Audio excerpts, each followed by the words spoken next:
It would be a fairly high level game between DerAlpha, the beta player spawning at the top, and Speed227 playing the goo at the bottom. The map is Edge of Winter, which is a bit more favourable to the goo player. They've got all this resource in the middle that they can move between, and some elevation and brush, plenty of places to hide.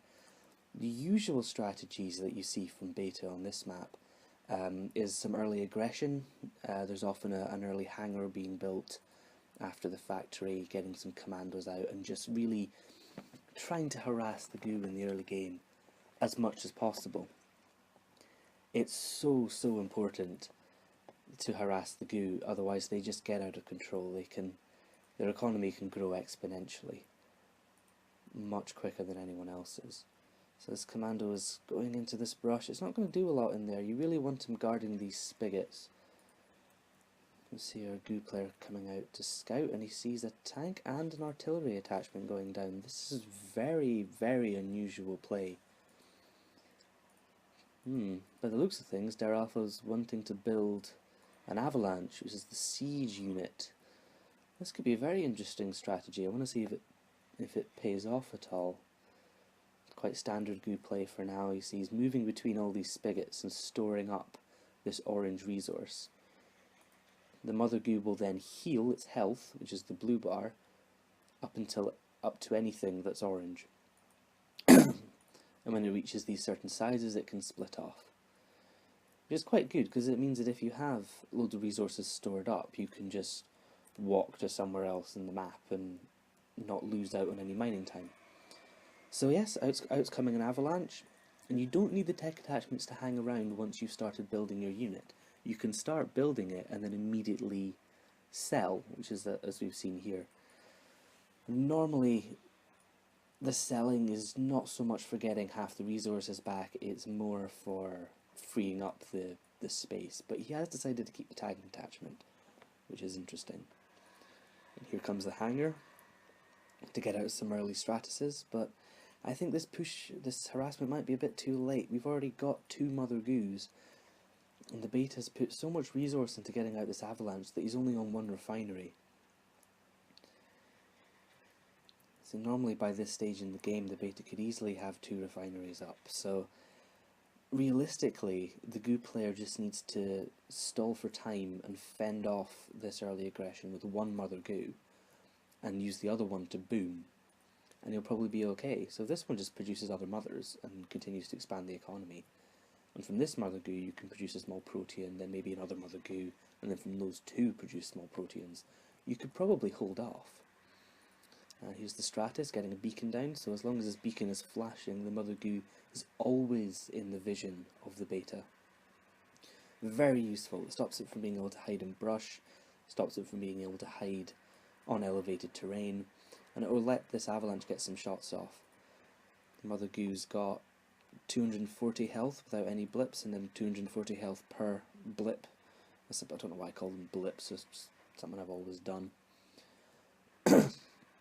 And this avalanche will do 200 damage, so it doesn't have to be around for very long before it's doing a lot of damage. So now we're in a position where these 2 mother goos can basically just boom. You can just sit on these and expand your economy and stall with these ones. Oh, it looks like he's going to get some shots off. Is he going to get it? Yeah, he's going to be able to hit it at least once. There you go. Look at all the damage that's done. Oh, that is painful. Actually morphing some Tempest to deal with the Stratus. It's quite a good idea, as normally, it's not happened here, but normally this hangar gets sold after it's made, so sometimes getting these Tempests out to deal with the Stratus, prevent the vision on the mother, can be a very useful thing. Although, to some extent, it's a waste of a small protean, because that protean is now not drovers, it's not striders. These things cannot deal with this, and they're going to get one-shotted by it. An avalanche can one-shot any unit, I think, that isn't a siege unit or above. This tank attachment coming in quite handy, now producing predators, and he's managed to get his 2nd refinery up, so he'll be able to produce predators constantly from this. But they're not very fast, so they won't get over here, and quite frankly this avalanche has got one, I might have gotten two, I think it just got one shot off, so it's not really pulled its weight. The beta player, he set himself quite far behind in economy in order to get this out, and now I think he's going to struggle for it, because the goo player is just booming from these mother goos. He can split off another one here, but it looks like he's saving up for a large protean. And here he can harass, he can build striders, he's actually building drovers, which I don't think is a very good idea. All the opposing units are armoured. I suppose the only advantage they have is that there are 4 of them, so it'll take longer to pick them off with the avalanche. And, they're getting a bit of damage in. Each one will do 1 damage a second, because of the amount of armour this has. And these predators and avalanches will just sweep them up. But all the goo player needs to really do is stall for time. If he got his mother on top of it, that might be nice, but it does not have enough health. 1 shot and it's done. He'd rather hold on to it. So with 1 mother, he's pretty much holding him back, actually. And this other one is booming. He's booming from all of these mothers. Oh, he's saving up for a purger. Now that is interesting. And there it goes. Now the purger is the strongest unit in the game. Each faction has its own epic unit, but the purger is definitely the best one, because it repairs all formless goo around it, which includes mothers. So if you take all your mothers and you put them next to a purger, once it's finished, then you have infinite economy. Which is kind of crazy. And you have infinite economy that can hide on top of a cliff surrounded by anti-airs. It's very difficult to do anything about it. As we see, the beta player has expanded his economy. He's got another refinery in, but we've got 3 refineries to 1, 2, 3, 4, 5, 6, 7 mother goos and a proto purger. That's not a good position to be in. You cannot fight this.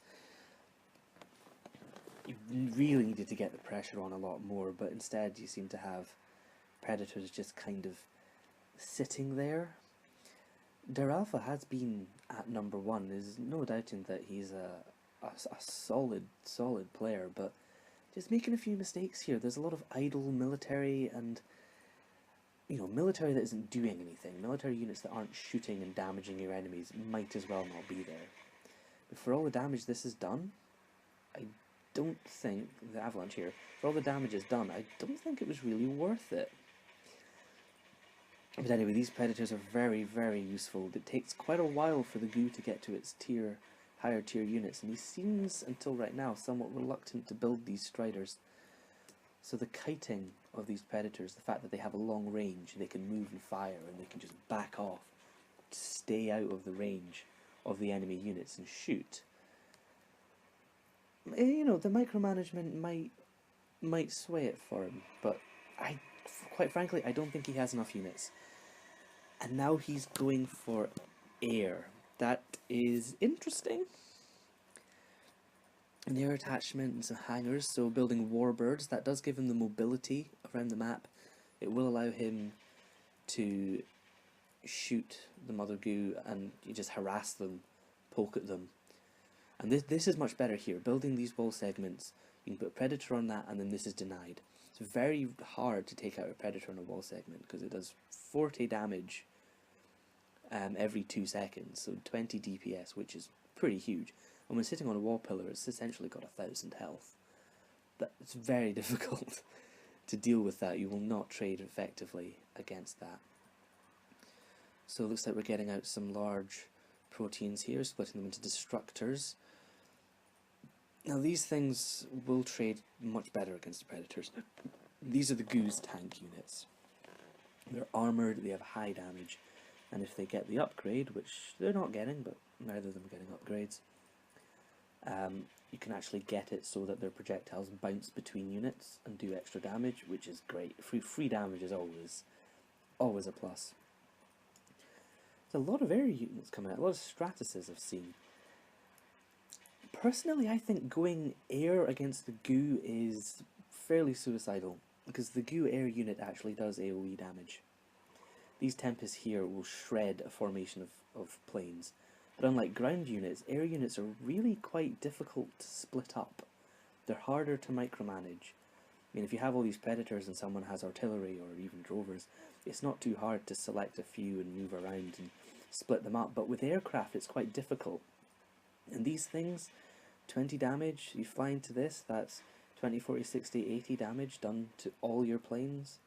And then, I don't know, what's the rate of fire? It's fairly high, I think. 1.5 seconds. So in 1.5 seconds they've done it again. And they hit all your aircraft. Oh, this is bad. Very good use of a large protean, setting up some dwellers. Excellent stall tactics here, because he just needs to stall until this purger comes out. Does a massive amount of damage. It's a stealth unit that's basically a mine, and if enemy units go over it, it deals a massive amount of damage to them. Enough to pick off predators, and enough to pick off pretty much any unit except for maybe siege units. Morphing into a Bastion, also good stall tactics. Bastion's taunt, which means that the predators have to attack the Bastion over other things, allowing all the units behind it to get free damage without being shot at. It's kind of similar to what the Valiants do. If you've ever played against the human faction, you'll know that Valiants are really quite annoying, except you can get Valiants a lot sooner than you can get Bastions, but Bastions are undoubtedly better. So we've got some good harassment here coming in from both sides. You really do want to split the Goo's attention. The Goo needs to control a large amount of the map. You can see here with the beta they can sort of get a bit here, get a bit here, get a bit here. 3 areas where they can be gathering resources, producing a lot of units. But the Goo has to be on a spigot to be gathering. They can't cram loads of extractors into one area. You can only get 1 Goo here, for example, whereas human and beta could put 2 here. Same, only 1 here, whereas human and beta can have 2. So the Goo needs a lot of map control. You need to control all these large areas once you have a big army. Once you have a big economy, sorry. So a good idea as the beta and the human player is to attack one side and then quickly attack the other, or even both at the same time, so that the Goo army is divided. And you can generally deal a lot more damage there. If you do one after the other, so you attack quite strongly here, the Goo will send its army over to deal with it. And then you can maybe get a smaller force in here to just be poking up other Goos, taking down their health. When you're damaging their health, you're damaging their economy. Now here's quite a big push here. These warbirds up there, oh, they've been just immediately shot down. All gone. That was... oh, that was huge. That was huge. Now up here they are hidden, as you can't see up cliffs, but these Tempests can climb, can scale cliffs. Standing up here, they're able to see them. 3 Tempests with AoE damage just demolished all those planes. The resources that went to this hub, these hangars, this air attachment, those planes, that's all gone in a fraction of a second. This is why I think going air against the Goo is a bad idea. The Goo have no air units themselves, but to compensate for that, their anti-air is so strong. If you're going air against the Goo, just build scouts. And the only other effective thing really is scimitars with the mine drop upgrade, because they're fast enough. They can come in, drop their bombs, do some damage before these things can really take them out. So they'll destroy the planes, but the planes will get their shots off first. So they'll do a lot of damage to the army, and then you're forcing them to devote small proteins to these, and you can kind of make it work, but it's not a very popular strategy anymore. This push out is not going to be successful. There's simply too many units here, but you can defend this area, so there is a need to push out because there's the purger coming, but oh, he does know that. I was going to say he doesn't know there's a need to push out, so I'm not sure why he's doing it. But now he sees this, he has scouted it, it's almost finished, and that early play with the avalanche, that had set him too far behind. Perhaps against a human or a beta where you know where their base is, you can go in and do some real damage, but against the Goo they can just kind of move away from you and really take advantage of how slow moving your siege units are. And all the Goo needs to do is stall, and because you've devoted so much economy to getting out that avalanche, they're going to be so far ahead of you that stalling is no problem. So now we see out comes this proto-purger, the purger. I don't think he ever fed units into it. You can actually feed formless Goo into the purger to speed up its build time. But generally I think fairly good thing to do, but he seems to have not bothered with that. I mean, I don't play Goo terribly often, so I can't possibly comment. But what we'll normally see with a Proto-Purger is all the Mother Goos get selected and are brought towards it to create this big goo indestructible ball that rolls over everything. It's almost impossible to deal with, so we'll see if he does that. That can be quite spectacular if it happens. A lot of large Proteans mixed into this army. It's very good to have teched up to there and be able to deal with these predators. You see a lot of players only sticking to small Proteans because you get them out a lot faster, and then using Striders, almost exclusively Striders, in a Goo army. Now, these planes are doing nothing. What a waste of resources that is. Oh, he's waiting for them to get destroyed and then sending another one in. He's got a little conveyor belt. That's quite cute. Anyway, what was I on about? Yeah, you see a lot of players just building Striders. It's quite nice to see these large Protean units being used.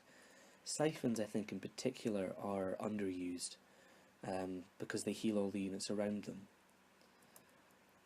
Which is excellent, because when your Proteans morph, they morph at half health.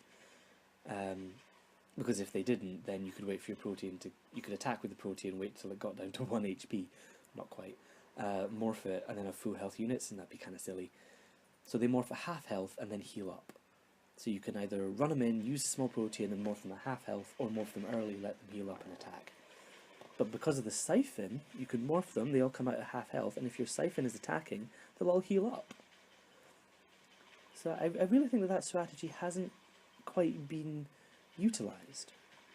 Recently, when the new units came out, the Siphon, the Squall, and the Valiant, the Valiant is the strongest one. It's generally agreed that the Valiant was the best one, and the humans got a boost, which they needed, because before that they were the worst. Here comes the Purger. That'll destroy everything. But I don't feel like the Siphon and the Squall have really been used that much. I agree, I don't think the Squall is very good. I think it's too hard for the beta to get to it. They need 2 attachments, which is tough for them. It generally, 2 attachments already means you need a medium hub, and you're better off building small hubs. But Siphons, I think, are definitely underused. I think it's the fact that you only get 1 of them out of a large Protean, and early game, getting a Bastion is really good, and late game Siphons are maybe not so useful, so Bastions are kind of just the better option, really. Whereas with humans, you just need a tank attachment to get the Valiant. You can mix it in with your Gladii, and it's very nice. Now we see Speed really taking advantage of the Goo's ability to climb over these walls, send in its formless Goo and morph it here. It's only really serving to distract while this larger force comes in, but really if you got that Bastion in so it was being targeted and then morph them into Striders, I think that would have been better. They'd have done a lot more damage. Right now he seems to just be walking his units around and not really shooting it much. But it doesn't matter, because he's so far ahead at this point. The Spurge is going to come in and in one attack it'll destroy almost everything. It's 255 damage. That's massive. That's so massive. I'm chasing down this Bastion. They will get it, but it's been upgraded, so it will explode and do damage. Oof. Fair bit of damage, but not that much. Honestly, I don't think that upgrade is really worth it. We've got some more large Proteans coming in. The Goo economy, you can kind of see up here, it's very, very strong. There's the Purger attack, and it looks like GG has been called. Yeah, the animations just sort of glitch out when the game ends, but it's a win for the Goo player. The map did favour him, but certainly I feel like the early game strategies from DerAlpha were not the best. Too many places for the Goo to hide. They can just go, oh, they see a siege unit coming in here, well, I'm just going to retreat over here. And then you have to walk all the way around, and then I'm just going to retreat back again. So it wasn't really able to achieve that much. Something I was surprised that I didn't see the Goo attacking, because with proper scouting you could have noticed. Actually, very difficult to scout a siege unit because it will one-shot your scout, won't it? But certainly there were early stage moments in this game when the siege unit was coming out that if you just moved into the base, they had almost nothing. They had a factory, a refinery, and no units. I mean, you could have ripped that apart. But I suppose with a siege unit potentially hanging around, you might have considered that a bit risky. Anyway, I hope to get you some more games in the future. I hope you enjoyed this.